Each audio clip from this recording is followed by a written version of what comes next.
জয়গুরু। এখন আমরা আছি চুয়াডাঙ্গা জেলার আলমডাঙ্গা উপজেলার কেদারনগর গ্রাম, যেটা আমার নিজের বাড়ি। গতকালকে থেকে আমাদের বিজয় মেলার উৎসব শুরু হয়েছে। তো বিভিন্ন এলাকার থেকে আমাদের মাহফিলে এসেছে। মসজিদ পুতুলিয়ার থেকে জমিরুদ্দিন, যশোর থেকে নাজমুল, আরও টাঙ্গাইল থেকে আসছে আলমগীর, এই ভাঙা থেকে অনেক দূর দূরান্ত থেকে আসছে। তো আমি একটা বিষয় আজকে আমার স্মরণ হলো, এই যে 2-3 দিন যাবৎ বিভিন্ন এলাকার থেকে ভক্তবৃন্দ আসছে, তারা অনেক পরিশ্রম করছে, এই দিনের স্বার্থেই তো করছে, দিনের স্বার্থে পরিশ্রম করছে। তো এই স্বার্থের এই যে পরিশ্রম, এইটারে 3 শ্রেণীতে ভাগ করা যায়। আমার গবেষণায় পৃথিবীতে যত কর্ম আছে সেই কর্মগুলো 3 শ্রেণীতে আছে। এক শ্রেণীর কর্ম হচ্ছে যারা দুনিয়াবি স্বার্থের জন্য করে, এটা দুনিয়াবি কর্ম। আর এক শ্রেণীর কর্ম আছে আখেরাতের জন্য, লাভের জন্য করে, এটা দিনী কর্ম। আর এক শ্রেণীর কর্ম আছে যেটা দুনিয়ার জন্যও নয়, আখেরাতের জন্য। এইটা কোন জায়গায় আমি ওইখানে একটু বলতে চাচ্ছি। আল্লাহ একটা দিছে, এই আয়াতের তাফসীর নিয়ে সমাজে, আলেম সমাজে, বিভিন্নভাবে তরিকত সমাজে অনেক বিভ্রান্তি আছে। আমি এই জায়গাটা একটু সমাধান করতে চাই। সেটা কি? সেটা মুজাম্মিলের 20 নম্বর আয়াত। এখানে বলা হয়েছে সালাত কায়েম করো, যাকাত দাও এবং আল্লাহকে উত্তম ঋণ দান করো। যে হাসান উত্তম তাও আল্লাহকে দিতে হবে। এইখানে এই জায়গায় অনেকে আল্লাহকে উত্তম ঋণ দেওয়ার ব্যাপারে অনেক ফায়দার সুবিধা নিয়ে যাচ্ছে। আমি এই জায়গায় আজকে গবেষণা করি একটা সত্য দিলাম যে আমার প্রথম কর্ম হচ্ছে আমি সত্য ধর্মে আছি। আমার যে ধর্মটা ধারণ করছি, পালন করি, এটা কোরআন ভিত্তিক সত্য। এই বুঝতে আমাকে 100%। তখন আমি 100% বুঝলাম যে আমি কোরআন ভিত্তিক সত্য পথে আছি। আমার এই ধর্মটা, দিন ধর্মটা সঠিক ধর্ম। এই সঠিক ধর্মে পৌঁছানোর পরের কথাটা আমি এখন বলি। এখন দুনিয়া এই সঠিক ধর্মের পরে এসে যারা বলছে আমি এই ধর্ম সঠিকভাবে পালন করলি, আল্লাহ আমার দোজখ থেকে মুক্তি দিবে, সে তার এই কর্মের বিনিময়ে সে দোজখ থেকে মুক্তি দিল, তারে এটা উত্তম ঋণের পর্যায়ে পড়ে না। তুমি আল্লাহর কর্ম করলে আল্লাহ তো তোমার দোজখ থেকে মুক্তি দিল, তাহলে সমান সমান হয়ে গেল না? ঋণ হইল। তুমি সঠিকভাবে ইবাদত বন্দেগী করলে আল্লাহ তোমার জান্নাত দিয়ে দিবে, তাহলে তোমার ইবাদতের বিনিময় তো তুমি পাই গেলে জান্নাত হয়ে গেল। তাই ঋণ হইল কই? ঋণ শব্দের অর্থ তুমি আমার একটা কিছু দিলে আমি তোমার কিছু দিলাম না, তারপরে আমি তোমার কাছে আমি ঋণী হয়ে গেলাম না? তো আল্লাহর কাছে আমি ইবাদত বন্দেগী করলাম, আল্লাহ আমার দোজখ থেকে মুক্তি দিল, তাহলে তো আল্লাহ ঋণী হইল না? ইবাদতের কারণে তার দোজখ থেকে মুক্তি দিল। তুমি আল্লাহর ইবাদত বন্দেগী করলে আল্লাহ তোমার তার বিনিময়ে জান্নাত দিবে, তার আল্লাহ তো ঋণী হইল না।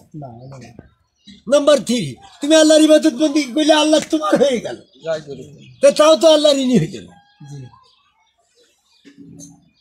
আল্লাহকে ঋণী করতে হলে শর্তহীন আর স্বার্থহীন ভাবে তুমি সঠিক দিনে থাকে দিনের সমস্ত কর্ম করো, সেখানে কোনো শর্ত নেই, স্বার্থ নেই।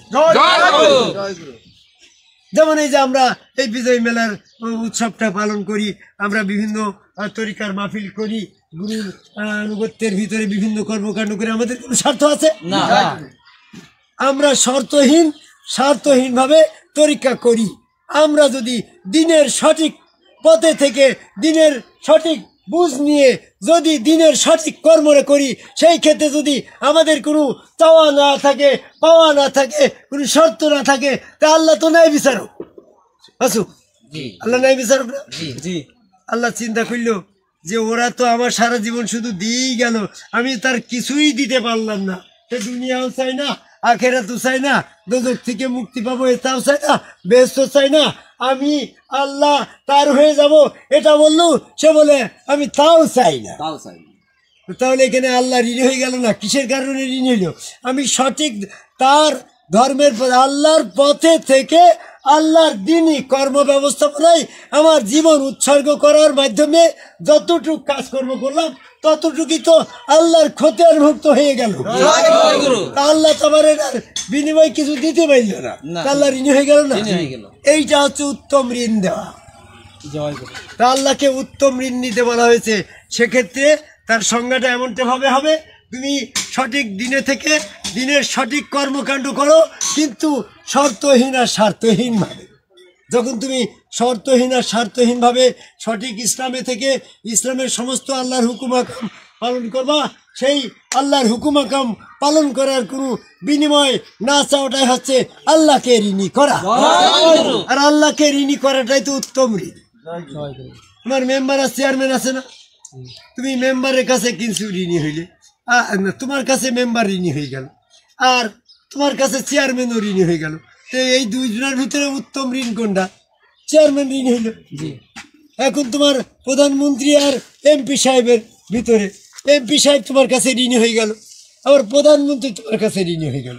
এই দুই ঋণের ভিতরে উত্তম কোনটা? প্রধানমন্ত্রী তোমার উত্তম ঋণ। এখন আল্লাহ পাকের যখন আমার কাছে আল্লাহ ঋণী হয়ে গেল, এখন দুনিয়ার প্রেসিডেন্ট আমার কাছে ঋণী হইল, আবার আল্লাহ আমার কাছে ঋণী হইল। তাহলে উত্তম ঋণ কোনটা হইল? উত্তম ঋণ করতে হলে, আল্লাহকে ঋণী করতে হলে আল্লাহর দিনই ব্যবস্থাপনার ভিতরে স্বার্থহীন ভাবে দিনই ব্যবস্থাপনা সঠিক পথে করার নাম হচ্ছে আল্লাহকে উত্তম ঋণ দান করা। এই পথে আসার আহ্বান রেখে দিনের সঠিক পথে থাকার জন্য আদমকে সেজদাকারী একজন সম্যকগুরু রসুলের কাছে বায়াত গ্রহণ করে সেখানে সেজদা ভক্তি করলে, শয়তান থেকে পবিত্র হয়ে গেলে, শয়তান তার ভিতরে সমস্ত কুমন্ত্রণা থেকে মনকে মুক্ত করে দেয়। তখন তার ভিতরে চাওয়া থাকে না, পাওয়া থাকে না, শর্ত থাকে না, স্বার্থহীনভাবে তখন আল্লাহ পাকের দিনই কর্ম করতে পারে। আর এই আল্লাহ পাকের দিনই ব্যবস্থাপনায় যখন সম্পূর্ণ কর্ম করে, তখন সূরা মুজাম্মিলের 20 নম্বর আয়াতের যে বলা হয়েছিল, তুমি সালাত কায়েম করো, যাকাত দাও এবং আল্লাহকে উত্তম ঋণ দান করো। অনেকে বলে সালাতের মাধ্যমে আল্লাহকে ঋণী করছি, জাকাতের মাধ্যমে আল্লাহকে ঋণী করছি, এরকম বলতে পারে না?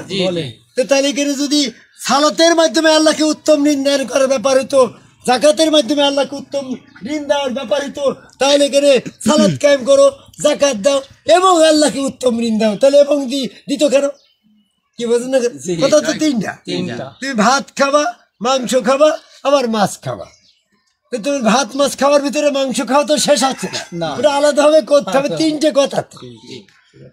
জাকাত দেওয়া জাকাতের কাজ, সালাতের কাজ, আল্লাহকে উত্তম ঋণ দেওয়াটা এটা আর একটা কাজ। এই ব্যাপারেই বলা হয়েছে সূরা মুজাম্মিলে, সূরা মুহাম্মদের 7 নম্বর আয়াতে, যদি তুমি আল্লাহকে সাহায্য করো আল্লাহ তোমাকে সাহায্য করবে। আল্লাহকে সাহায্য করবা কোন কাজে? যে কাজ আল্লাহ পারে না কোন কাজ? ওই শয়তানকে দিয়ে আদম সেজদা করার কাজটা আল্লাহ পারে না। এই কাজটা যদি পারতো তাহলে ইবলিসকে দিয়ে করাই নিত না। এখনো আল্লাহ পারছে না।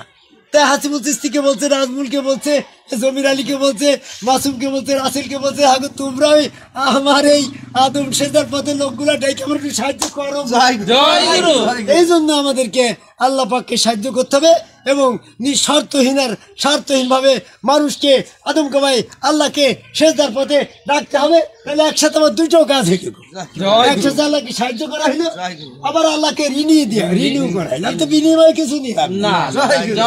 আল্লাহ বুঝলেন যে তুমি আমার সাহায্য করো, আমি তোমার করি, আমি তো আল্লাহ সাহায্য চালাবো না। তাহলে আল্লাহ ঋণী হয়ে গেল না? তুমি আমার 10 টাকা দাও, আমি তোমার 20 টাকা দেবো। তোমার 10 টাকা দিলে আমি 20 টাকা নিলাম না, তাহলে কি ঋণী হয়ে গেলাম না 10 টাকা? আল্লাহর ক্ষেত্রে বাবা এরকম আল্লাহর দিনী ব্যবস্থাপনার ভিতরে পৃথিবীর সকল মানুষকে সঠিক ধর্ম থেকে দিনী ব্যবস্থাপনায় স্বার্থহীনভাবে দিনের সমস্ত কর্ম করার আহ্বান করে এই চুয়াডাঙ্গা জেলার আলমডাঙ্গা উপজেলার বেলগাছি ইউনিয়নের কেদারনগর গ্রাম, যেটা আমার নিজ আশ্রমে দাঁড়িয়ে পৃথিবীর সকল মানুষকে স্বার্থহীনভাবে দিনী কর্মের মাধ্যমে আল্লাহকে উত্তম ঋণ দেওয়ার পথে আহ্বান করে আমার কথা শেষ করি। জয়।